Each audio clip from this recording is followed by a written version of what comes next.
नमस्कारम सर्वेषां छात्राणां स्वागतम् अस्ति। अद्य वयं स्नातकद्वितीयवर्षस्य कक्षायाः अन्तर्गते प्रथमप्रश्नपत्रे अभिज्ञानशाकुन्तलम् नामधेयं नाटकस्य द्वितीयो अंकः पठिष्यामः। नमस्कार विद्यार्थियों, पिछले वीडियो में हमने अभिज्ञान शाकुंतलम नामक नाटक के द्वितीय अंक के जो है 10 श्लोक पूर्ण कर लिए थे। आज हम 11वें श्लोक की ओर अग्रसर हो रहे हैं।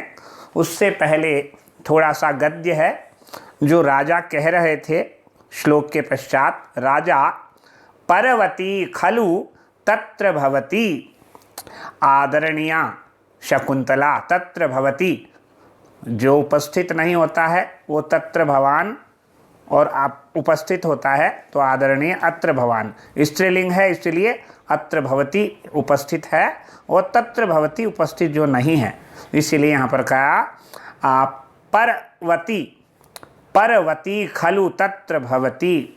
निश्चित रूप से परवती पराधीन हैं। कौन? तत्र भवती, आदरणीय शकुंतला। शकुंतला वास्तव में पराधीन है। पराधीन है, किसके पराधीन है? अपने जो पालित पुत्र हैं, अपने पालित जो पिता हैं उनके, जिनका नाम है कण्व ऋषि, उनकी वो पालित पुत्री है, इसलिए वो उन पिता के अधीन है। इसीलिए उन्होंने ये कहा परवती खलु तत्र भवती, आदरणीय शकुंतला तो, शकुंतला जी तो पराधीन हैं। न च सन्निहितो अत्र गुरुजनः, और यहाँ पर गुरुजन पूजनीय, गुरुजन का मतलब पूजनीय, अत्र सन्निहितो नास्ति गुरुजन। और गुरुजन यानी यहाँ पर आदरणीय कण्व जी, पूज्य कण्व जी भी उपस्थित नहीं हैं। ये पहले आ चुका है कि कण्व जो है, जो ऋषि है, सोमतीर्थ गए हुए हैं शकुंतला के दुर्भाग्य का, शकुंतला के दुर्भाग्य का निवारण करने के लिए, ताकि उनके ऊपर कोई भाग्य जो है विपरीत न हो, प्रतिकूल भाग्य का निवारण करने के लिए। दुर्भाग्य तो नहीं कहेंगे, प्रतिकूल भाग्य। तो यहाँ पर ये कहा, राजा कह रहा है पर्वती खलु तत्र भवती, शकुंतला तो पराधीन है, और न च सन्निहितो अत्र गुरुजनः, और यहाँ पर पूजनीय ऋषि कण्व जी भी उपस्थित नहीं है। तो विदूषक जी कह रहे हैं, विदूषक जी क्या कह रहे हैं? अत्र भवन्तम अंतरेण कीदृशः तस्याः दृष्टि अनुरागः। ये कह रहा अत्र भवन्तम अंतरेण, आपके बिना कीदृशः तस्याः दृष्टि अनुरागः, तो फिर आपकी दृष्टि उनके प्रति कैसी थी? आपके प्रति शकुंतला की का जो अनुराग है किस प्रकार का था? अत्र भवन्तम अंतरेण कीदृशः, तो आपके किस प्रकार उनका अनुराग था? तस्याः दृष्टि रागः।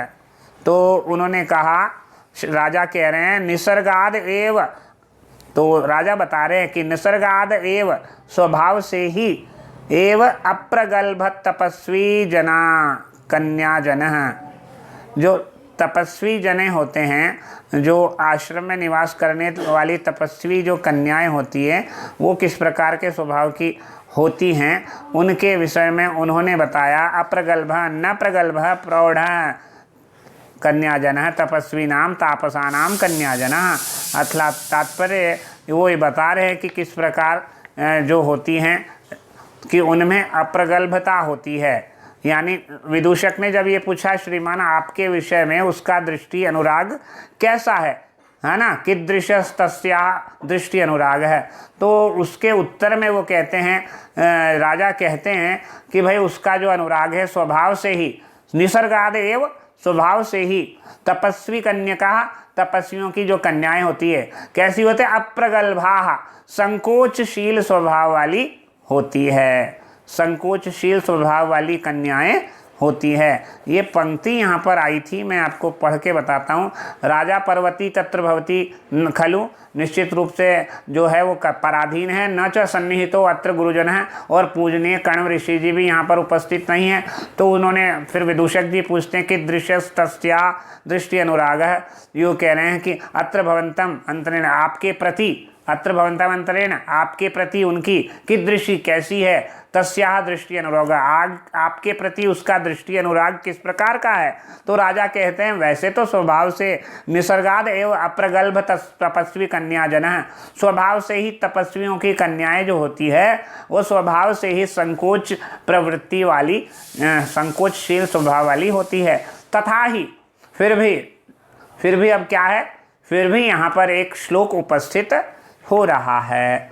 अब यहाँ पर एक श्लोक उपस्थित हो रहा है तो उस श्लोक की ओर हम अग्रसर होते हैं। श्लोक संख्या जो है 11 है, जिसको अब हम पढ़ने जा रहे हैं। द्वितीय अंक का श्लोक संख्या 11 है। सुनिए ध्यानपूर्वक। अभिमुखे मयि संहृतमीक्षणं हसितमन्य निमित्त कृतोदयं विनयवारित वृत्तिरतस्तया न विवृतो मदन न च संवृतः। वापस से पढ़ेंगे, वापस।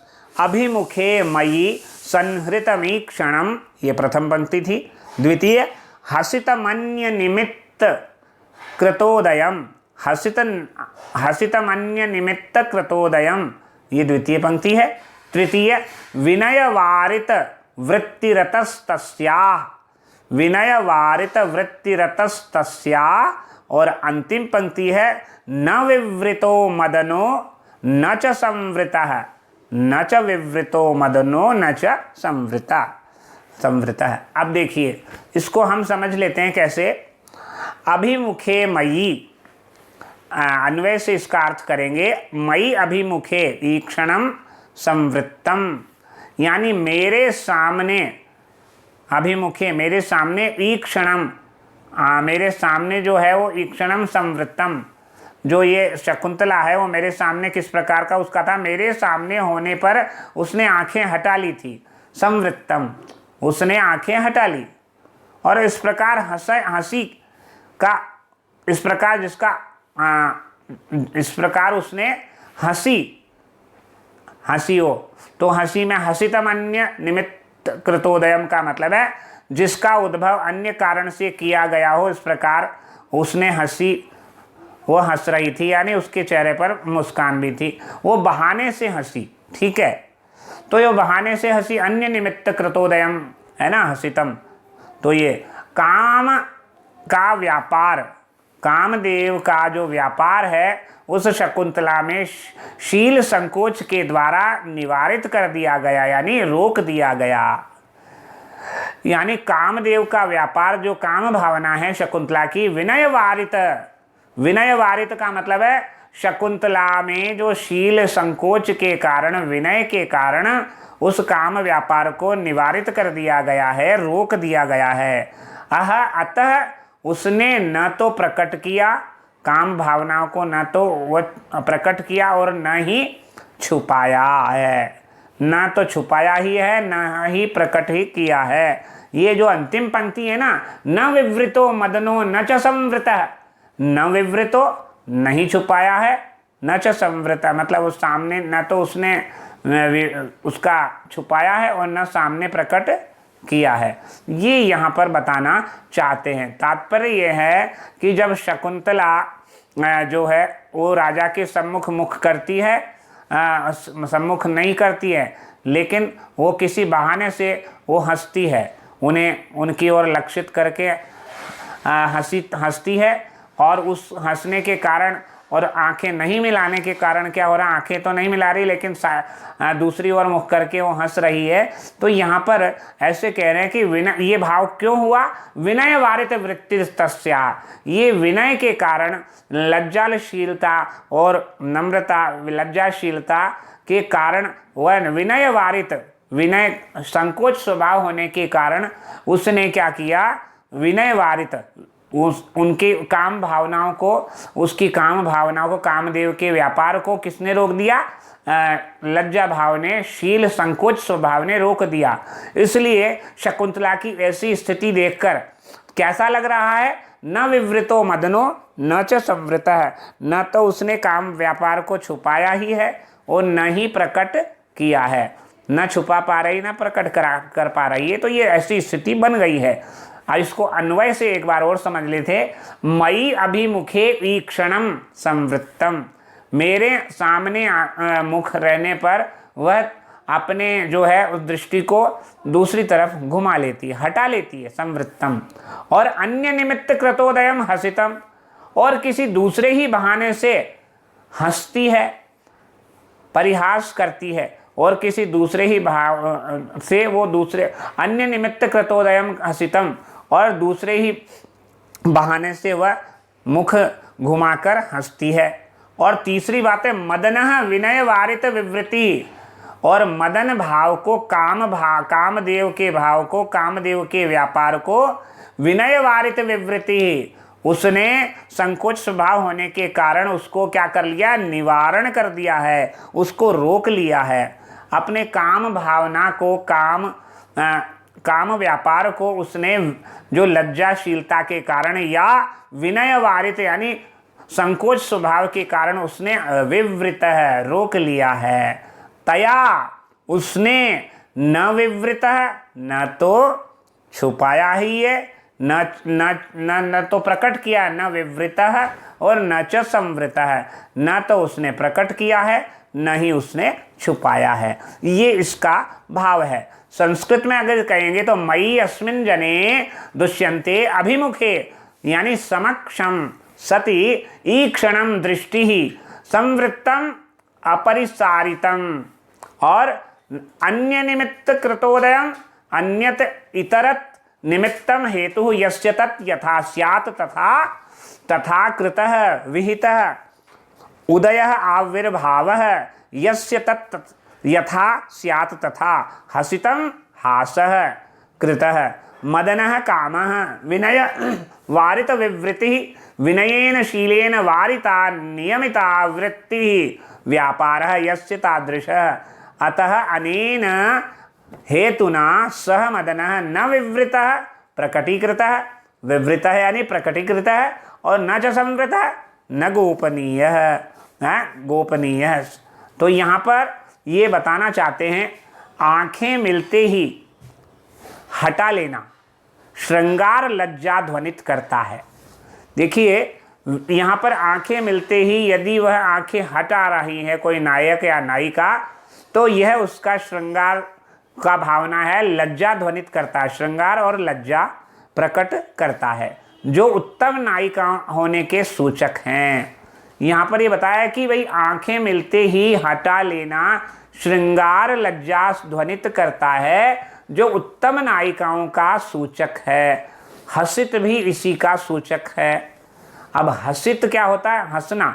तो हसित में जो बातें बताई गई हैं, वो हसित में जो बातें बताई गई हैं वो यहाँ पर बताया गया है कि वो देखने पर, सामने देखने पर दृष्टि हटा लेती है और अन्य निमित्त से हंसती है। दृष्टि मिलते ही हटा लेना और बहाने से हंसना कामदेव को छिपाने के लक्षण है, काम भावना को छिपाने के लक्षण है। दृष्टि मिलते ही हटा लेना और बहाने से हंसना ये काम व्यापार को छिपाने के प्रमुख लक्षण है।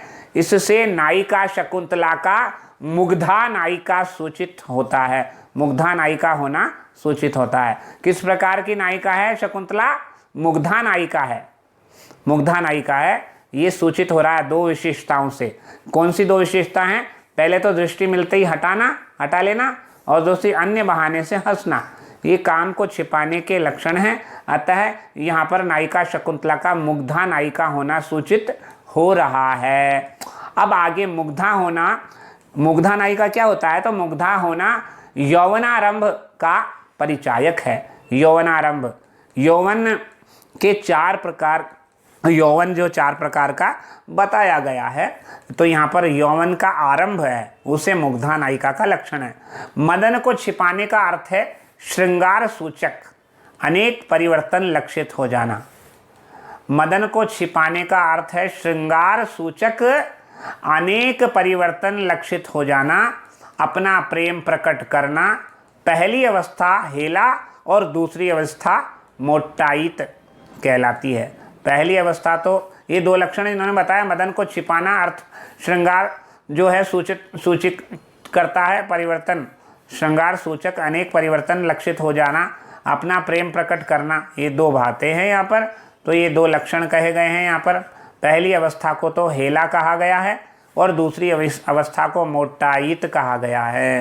तात्पर्य यहाँ पर क्या होता है, इसका तात्पर्य अगर हम समझेंगे तो ये समझ लो, स्वभाव, ये मूल रूप से जो दो बातें कही, पहली बात तो चित्त से उत्पन्न होने के कारण, पहला जो लक्षण है वो चित्त से उत्पन्न होता है, चित्त यानी मन से, पहली चित्त से उत्पन्न होती, पहली अवस्था जो हेला है ना, हेला, वह हेला अवस्था जो है पहली चित्त से उत्पन्न होने के कारण अंग परिवर्तनों से लक्षित होती है। और दूसरी अवस्था जो मोटायित बताया गया है, दूसरी शरीर से उत्पन्न होने के कारण उसे स्थूल कार्यों में लक्षित होती है। मदन को न छिपाया और न ही प्रकट किया, ऐसी विरोध की स्थिति केवल मुग्धा नायिकाओं में ही पाई जाती है। ये मदन यानी काम व्यापार को न तो छिपाना और न ही प्रकट करना, ऐसी विरोध की जो स्थिति है केवल मुग्धा नायिकाओं में ही पाई जाती है। ये मैंने आपको थोड़ा बता दिया है। अब यहाँ पर छंद और अलंकार की बात करते हैं, फिर इस श्लोक को समाप्त करेंगे। छंद यहाँ पर द्रुत विलंबित छंद है। द्रुत विलंबित छंद के प्रत्येक चरण में 12 वर्ण होते हैं। कितने वर्ण? 12 वर्ण होते हैं। और जो क्रमशः नगण, भगण, भगण और रगण के क्रम से होते हैं। नगण, भगण, भगण और एक रगण लक्षण है, और चरण के अंत में यति होती है। लक्षण बताता हूं। द्रुत विलंबित माह नभौ भरौ, द्रुत विलंबित माह नभौ भरौ, ये इसका लक्षण है। और अलंकार बता देते हैं। द्रुत विलंबित माह नभौ भरौ, ये तो लक्षण द्रुत विलंबित का हो गया। और अलंकार यहाँ पर विरोधाभास है, न विवृत है और न संवृत है। विरोधाभास है, न तो प्रकट किया और न छुपाया। तो यहाँ पर विरोधाभास अलंकार है, यथासंख्य अलंकार है और वृत्त्यनुप्रास अलंकार भी है। तो अलंकार 3 हो गए, विरोधाभास, यथासंख्य और वृत्त्यनुप्रास। अब यहाँ पर ये श्लोक जो आज हमने किया है वो श्लोक संख्या 11 पूर्ण कर लिया है। अगला श्लोक हम अगले वीडियो में करेंगे। तब तक के लिए हम आपको यहीं विराम देते हैं। नमस्कार, धन्यवाद।